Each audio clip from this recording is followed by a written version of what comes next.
there's a quiet moment some people know too well. When you realize you care about someone more than they will ever care about you, and instead of pulling away, something in you leans in a little closer. Not loudly, not dramatically, just enough to keep hoping. It's a strange kind of attachment, because on the surface, it looks like persistence. But underneath, it feels more like waiting for something that never fully arrives. Most people would call this unhealthy. They'd say it's about low self-worth or an inability to let go. But that explanation never quite captures what it actually feels like from the inside. Because people who experience this don't feel weak. They feel deeply connected to something they can't easily turn off.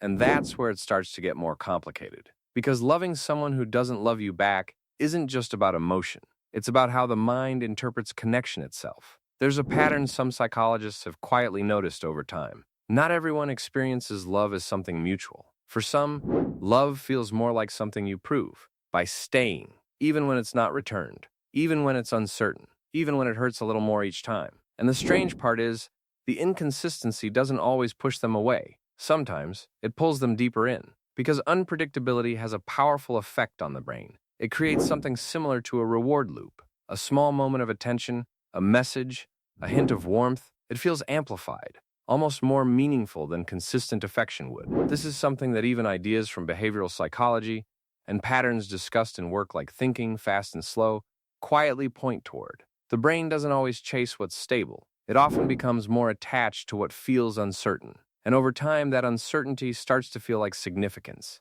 Like there must be something real there, otherwise why would it feel this strong? But the feeling isn't coming from clarity. It's coming from contrast. And that's where people start to lose themselves a little. Because they're not just responding to the person. They're responding to the emotional pattern being created. A pattern that keeps them engaged, keeps them thinking, keeps them hoping. Some people notice themselves rereading old messages, trying to find hidden meaning in simple words, as if somewhere between the lines there's proof they missed. Others keep checking their phone, not expecting a message, but still feeling a quiet drop of disappointment when there isn't one. And sometimes they imagine conversations that never actually happen, replaying what they would say if the other person suddenly understood everything. These moments don't feel dramatic. They feel small, private, almost invisible to everyone else. But inside, they carry weight, because each one reinforces the connection, even without the other person being present. And over time, something subtle begins to happen. The relationship becomes less about reality and more about possibility. Not what is, but what could be. And possibility is harder to let go of than truth, because truth closes a door, but possibility keeps it slightly open, just enough to stay. This is where the experience often gets misunderstood. It's not that someone doesn't see reality, it's that their mind keeps offering an alternative version of it, a softer version, a more hopeful version. And walking away from that doesn't feel like clarity. It feels like loss. There's also something deeper happening beneath all of this, something that often starts much earlier. For some people, love was never fully predictable. It came in moments, in pieces, in conditions, and without realizing it, the brain learns something important. That connection isn't always consistent. That closeness can feel uncertain, and that staying is part of keeping it. So later in life, when they meet someone who feels just out of reach, it doesn't feel unfamiliar. It feels strangely recognizable, almost like something they already understand how to navigate, even if it hurts. Some people even find themselves making quiet excuses for the other person. They're just busy. They're not good at expressing emotions. They'll come around eventually, not because they're naive, but because letting go of the explanation feels harder than holding on to it. And sometimes they don't talk about this with anyone, because they already know what people will say. Just move on, find someone better, but those answers feel too simple. They don't touch the part of the experience that feels real, because the attachment isn't just logical, it's emotional, neurological, deeply internal. If you've ever noticed yourself doing this, you're definitely not alone. And if you enjoy exploring these quiet patterns of human psychology, subscribing to the channel helps more people discover these insights. There's also a quiet paradox hidden in all of this. The ability to love someone deeply, even without return, isn't a weakness. It's actually a form of emotional capacity, a sensitivity to connection, a willingness to feel. But like many psychological traits, it comes with a cost, because that same openness can make it harder to walk away when something isn't being given back. And that's where the internal conflict begins. Part of the mind sees the imbalance, but another part holds on to the feeling. and neither side fully wins. So the person stays somewhere in between,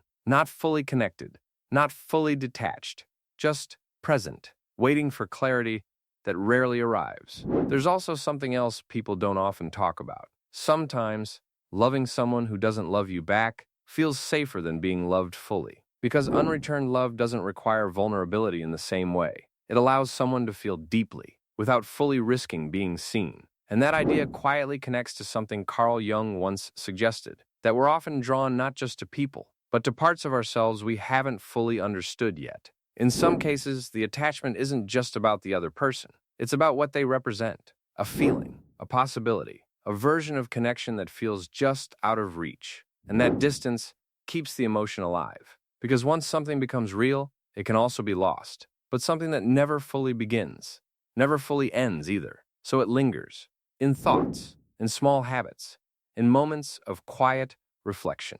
And slowly, over time, the person starts to realize something important. The intensity of what they feel doesn't always reflect the reality of the relationship. It reflects the way their mind has learned to hold on to connection. And that realization isn't meant to invalidate the feeling, because the feeling is real. It matters. It exists for a reason. But it also doesn't mean the situation will change. And that's the part that takes time to accept. Not forcefully, not suddenly, but gradually. Like noticing something that was always there, but never fully seen. And in that moment, something shifts. Not dramatically, just enough. Enough to create a little space between the feeling and the person it's attached to.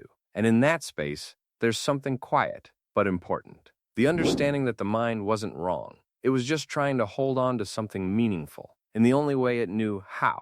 There are many quiet patterns like this hidden inside human behavior. And sometimes, the things that feel the most confusing are actually the ones that make the most sense when you look a little deeper. If this felt familiar, there may be other parts of your inner world waiting to be understood in the same quiet way.